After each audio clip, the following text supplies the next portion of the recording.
대표님 저 궁금한 게 하나 있습니다. 네. 이게 지금 여시는 문은 한쪽밖에 안 보이고 이거 네, 특이해서 20평대 아파트는 이 공간을 좀 띄워놨습니다.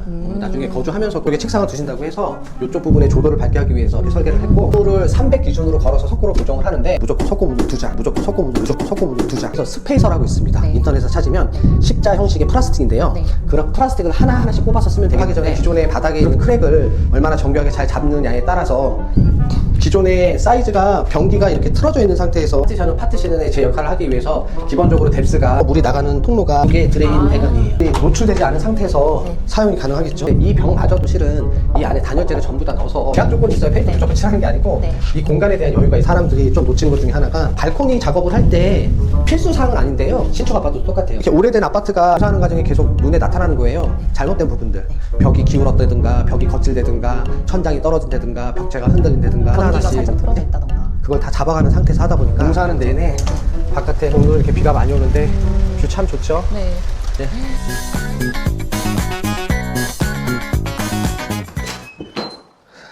대표님 안녕하세요. 안녕하세요. 여기 오늘 마감 현장이고 네. 전체적으로 현장 체크할 겸 여기 현장의 고객분은 네. 어떻게 스마트 인테리어를 알고 문의하셨어요? 저희가 2달 전서부터 네. 유튜브 채널을 운영을 했는데요. 그 유튜브 채널을 보고서 모녀분께서 방문을 하셨어요. 해당 집은 부모님이 사는 게 아니고 젊은 따님이 사회 초년생인 것 같아요. 혼자서 살기 위해서 이 아파트는 연차가 어느 정도 되나요? 해당 아파트가 네. 여지까지 공사한 아파트 중에서 네. 랭킹 안에는 들어가는 것 같아요.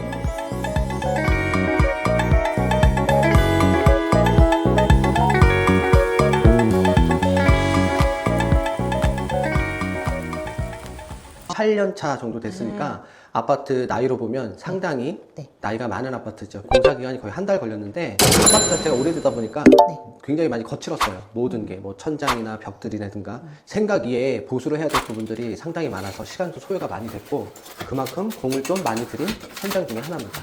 제가 듣기로는 네. 고객분께서 되게 엄청 꼼꼼하게 여러 가지 막 디자인이나 이런 것들을 많이 준비를 해오셨다고 들었어요. 과거에 디자인 네. 회사를 다녔었대요. 아. 그래서 제안을 많이 해줬어요. 따님이 제안한 것 중에서는 네. 현관문 컬러, 네. 본인은 그레이톤과 카키색에 대한 부분을 좋아한다고 하더라고요. 그래서 현관문도 오래된 현관문이지만 앞뒤를 카키색으로 필름을 했고요. 네. 전장기 같은 경우에는 노후되다 보니까 보통 이제 고객분들이 아파트로 배송을 해주면 저희가 서비스로 설치를 해드리고 나머지 뭐 도어 크로저나 말바북 같은 경우에는 저희가 작업을 해드립니다. 도어는 원래 예전에 있었던 문을 리폼한 형태일까요? 네, 맞습니다. 예, 예전 사진을 보면 네. 기존에 살았던 분이 나름 리폼을 한다고 스티커를 많이 붙여놨어요. 네. 그 스티커 전부 다 제거하고 나서 네. 샌딩하고 퍼터 작업하고 그래서 세문처럼 이렇게 탄생한 사례입니다. 여기 신발장 같은 경우에도 위에가 좀 띄어져 있네요. 아, 맞아요. 네. 요즘은 서라운드 없는 타입이라고 해서 SR 타입이라고 해서 위에 마감재가 없고요. 도어를 열었을 때 이렇게 도배가 신발장 안쪽까지 들어가는 형태로 해서 심플하게 디자인을 꽂고요. 제품은 늘 사용하던 한샘 제품의 무광 스타일. 요번에 센서를 좀 바꿨어요. 이 센서 감도가 기존에는 제가 여기다 제시 감지기를 했는데 요번에는 센서를 히든 센서라고 해서 안쪽에 숨겨갖고는 그 인체 감지 기능을 통해서 상단과 하단에 이렇게 조명 들어오게끔 설계를 했거든요. 그리고 여기 같은 경우에는 초기 예산이 그렇게 큰 예산을 잡지 않은 상태에서 설계를 하다 보니까 집안 전체적인 전체 공사는 진행을 했지만 중문에 대한 부분은 나중에 살면서 하신다고 하시더라고요. 공간을 좀 띄워놨습니다. 나중에 거주하면서도 중문을 설치할 수 있게끔 설계에 대한 부분을 고려를 했어요. 중문하게 되면 이렇게 기역자 형식으로 이렇게 시공이 되게. 여기는 확장한 사례예요. 거실을 확장을 했는데 공교롭게도 양쪽 벽은 철거가 안 되는 상태이기 때문에 철거를 하지 못했고, 그러니까 여기를 기준해서 발코니 있는 공간까지 확장을 했고, 늘 확장을 할 때 제가 제일 중시하는 거 바닥의 단열과 바닥 엑셀 난방에 대한 촘촘하게 시공하는 방법과 천장과 외벽을 기준해서 단열 작업하는 거. 보통 업자들이 시공을 안 하는 이유 중에 하나가 네. 이 터닝 도어를 하기 위해서는 벽이 도배가 되어 있는 부분이 있는데 네. 이 부분에 가벽을 만들어요. 근데 이 벽마저도 실은 이 안에 단열재를 전부 다 넣어서 작업을 해야 되는 건데 네. 대다수 업체에서는 이 공정을 안 하더라고요. 어떤 이유에서 안 하는지 잘 모르겠지만 그래서 저희 같은 경우에는 확장 공사할 때 모든 해당되는 벽은 단열재를 다 넣습니다. 네, 단열재 작업을 하고 요즘 나오는 샤시 자체가 전부 다 가스켓 타입으로 돼 있고 한샘이 열 효율에 대해서는 1등급을 지향하고 있는 회사예요. 이렇게 모기장 보면 네. 모기장에 이렇게 락킹 형태로 이렇게 해놨더라고요. 안전장치를. 그래서 신제품에 이렇게 모기장에 락킹 제품을 이렇게 시공한 것 같습니다. 락킹을 걸어놓은 거는 방충망이 살짝 좀 열어질 수 있거든요. 있는 집 같은 경우에는 락킹이 있으니까 아무래도 락킹이 있다는 것 자체가 안전에 대한 부분을 효과를 줄 수가 있으니까 효율이는 26mm 로이 유리로 적용을 했고 네. 보일 듯 안 보일 듯 하지만 실은 이 유리가 그린으로 돼 있어요. 예, 유리가 그린으로 돼 있습니다. 예, 맑은 날 보면 지금 투명으로 보이지만 네. 맑은 날 보면 그린이 약간 있어요. 여기는 산을 배경으로 했기 때문에 뷰는 굉장히 좋은 것 같습니다. 네. 공사하는 내내 바깥에 오늘 이렇게 비가 많이 오는데 뷰 참 좋죠. 네. 네. 그리고 거실 같은 경우에도 똑같아요. 앞전에 유튜브 보니까 어떤 사람이 댓글을 달았더라고요. 네. 뭐 스마트 인테리어에서는 설계를 할 때 네. 천장에 무게중심을 많이 둔다고 했는데 이게 상당히 난이도가 있는 작업이에요. 보통 전기팀이 들어와서 해당 구간에 대해서 IV 2.5 전선을 연속적인 작업을 하는데 여기 같은 경우에는 특히나 천고, 콘크리트 벽에서부터 석고면까지에 대한 깊이가 별로 없었기 때문에 여기는 COB LED 타입인데 초슬림, 그러니까 높이가 굉장히 낮은 그 LED를 쓴 사례입니다. 결론적으로 얘기를 한다고 하면 이렇게 천장에 매립 시공을 한다는 것 자체가 일반 사람들이 봤을 적에는 굉장히 단순하게 여기지만 이 공정 하나하나를 하는 데 있어서 시간에 대한 노력이 굉장히 많이 들어간다는 스위치가 섬세한 아니 눈치가 없어 다 닫자. 기존에는 스위치가 여기 2구 스위치 딱 하나밖에 없었어요. 네. 근데 2구 스위치를 이제 3구 스위치 회로로 변경을 하고 기존에 없던 스위치를 벽체를 활용해서 만들었기 때문에 여기는 확장 공간에 대한 조명, 커튼 박스를 하기 위한 조명, 라인 조명을 컨트롤하기 위한 조명, 이렇게 메인 12개에 대한 조명이 나오고요. 복도를 비치는 전실 조명, 거실에 사용되는 조명의 스위치 수는 총 6개를 적용을 해서 기존의 스위치 있는 데서는 최대한 살리고 그 다음에 부족한 부분에 있어서는 기둥을 활용을 해서 스위치를 추가 작업을 해드린 사례입니다. 확장이 돼 있어요. 이렇게 보면 아늑하죠? 네. 여기 이렇게 확장을 해서 똑같이 중요한 공법 외벽 기준으로 디귿자 천장을 포함해서 단열 작업을 해드렸고요. 그 다음에 거실과 동일된 한샘 발코니 이중 샤시 작업을 해드렸고 이런 콘센트는 단열 작업을 할 때 추가 콘센트로 작업을 했습니다. 이쪽에 책상을 두신다고 해서 이쪽 부분에 조도를 밝게 하기 위해서 이쪽에서 조명을 쏴주는 쪽으로 이렇게 설계를 했고 반대쪽 벽이 주방 세탁실 쪽 벽인데 실은 이 벽도 외벽이라고 쳐야 돼요. 그래서 단열을 하실 적에는 지금 여기 턱이 있죠. 약 한 35mm 정도의 깊이에 대한 단열 작업이 이렇게 들어간 상태입니다. 그리고 단열 작업할 때 또다시 제가 중시 여기는 것 중에 하나가 마지막 마감 작업을 석고보드 한 장을 덧대서 작업을 하는데 저는 그거 안 합니다. 무조건 석고보드 2장, 여기도 2장.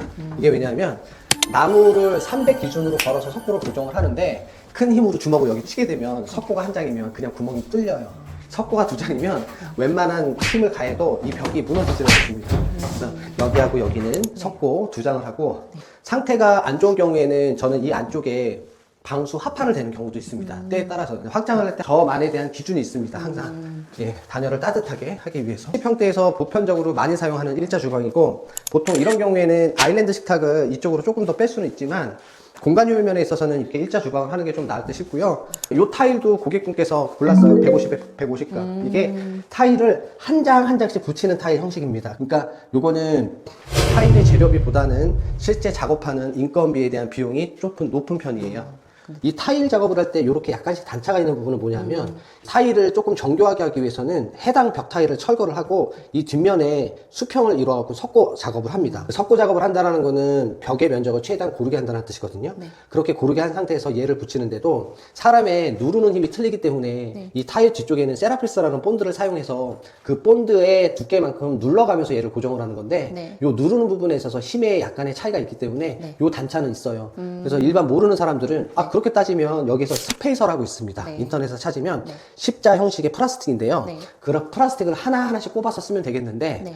그렇게 되면 보통 이 작업을 하는데 하루 소요된다고 하면 네. 스페이서를 꼽고 작업을 하면 이틀이 걸리겠죠. 근데 일반적인 사람들이 네. 주방 타일 붙이는데 인건비가 60만 원 이상 나온다고 하면 네. 이해할 수가 없겠죠.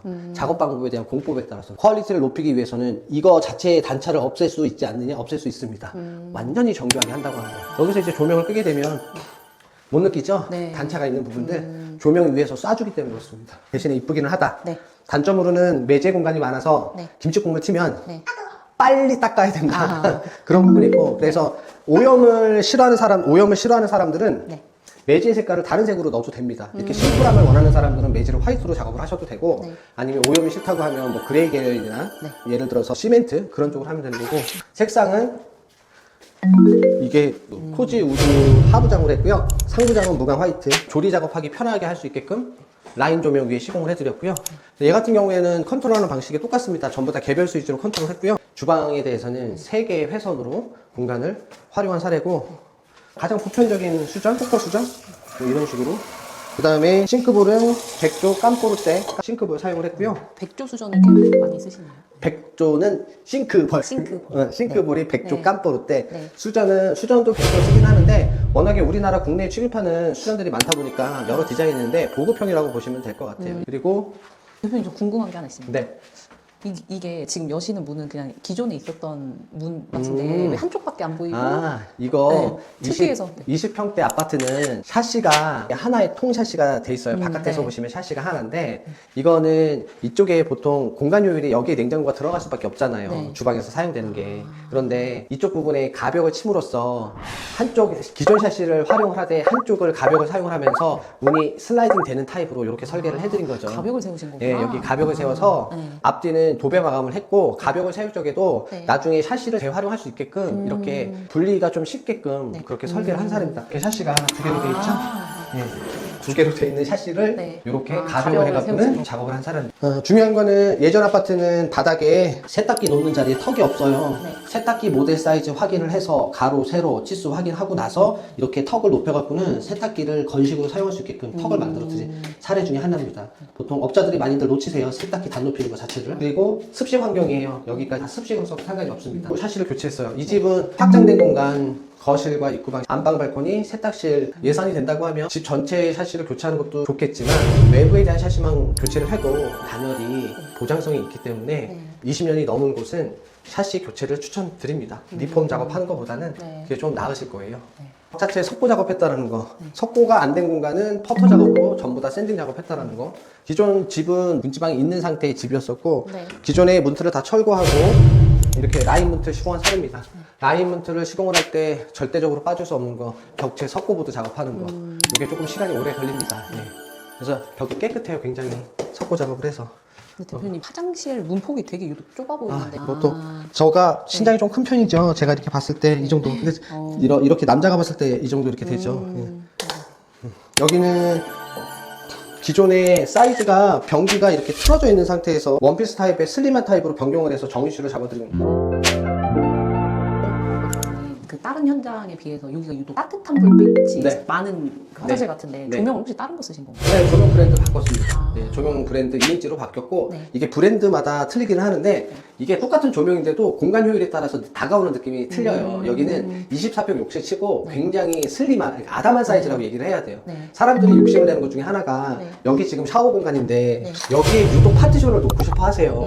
근데 저 같은 일반적인 성인 남자로 봤을 때 여기 만약에 파티션이 있다고 생각해 보세요. 여기서 뭐 작업 못 하세요. 제가 팔만 벌려도 벌써 네. 다니까. 네. 물론 이쪽에 파티션을 조그맣게 해서 물튀는 걸 방지를 할 수가 있어요. 파티션은 파티션의 제 역할을 하기 위해서 기본적으로 뎁스가 네. 평균 한 600에서 700 정도는 나와야지 그 파티션에 대한 역할을 하는데 네. 여기에 작은 파티션을 넣어서 물튀는 거를 방지하기 위해서 한다는 거. 굳이 스위치를 켜지 않아도 들어오면 바로 불이 들어올 수 있게끔. 확장 공사 할 때 여기가 에어컨 전용 콘센트 에어컨 전용 콘센트고요. 이 뒤쪽에 드레인 배관을 만들어 드렸어요. 네. 배수 나갈 수 있게끔. 예. 나중에 잘라서 물이 나가는 통로가 네. 여기를 통해서 발코니 쪽을 나올 수 있게끔.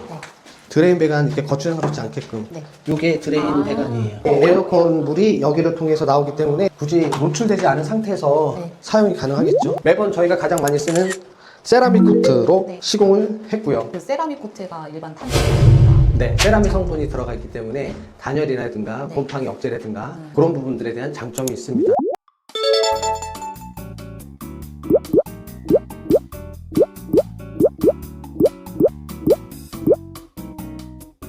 그래서 이번에는 필름 작업 안 하고 이렇게 한번 페인트로 작업을 해봤어요. 근데 제약 조건이 있어요. 페인트 무조건 칠하는 게 아니고 네. 이 공간에 대한 여유가 있어야지 페인트를 칠할 수 있답니다. 아, 네, 만약에 이쪽이 간섭이 되면 페인트 칠하고 나서 다 벗겨지는 일이 발생이 되잖아요. 네네.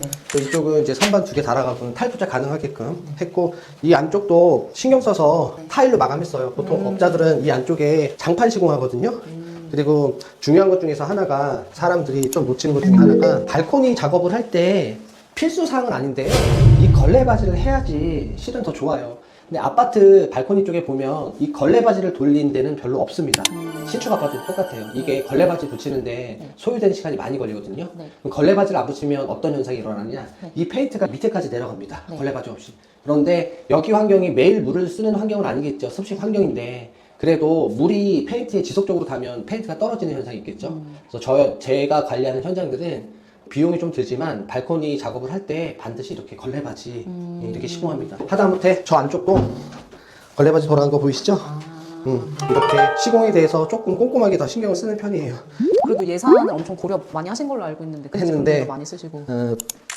계약서에 서명한 것보다 실은 비용이 많이 들었습니다. 제 성격이 이렇게 오래된 아파트가 도배가 돼 있고 모든 거를 뜯어보지 않은 상태에서는 안쪽에 어떤 형태를 꾸미고 있는지를 잘 모르기 때문에 공사하는 과정에 계속 눈에 나타나는 거예요. 잘못된 부분들. 벽이 기울었다든가 벽이 거칠다든가 천장이 떨어진다든가 벽체가 흔들린다든가 그걸 다 잡아가는 상태에서 하다 보니까 잡을 때마다 고객한테 추가 비용 나온다라는 것 자체가 제 성격이 좀 싫어하는 것 같고, 전부 다 30년 이상의 작업자 또는 경력자들이 시공하는 거기 때문에 집을 하나 지면 한 100년 정도 쓸 수 있게끔 설계를 한다.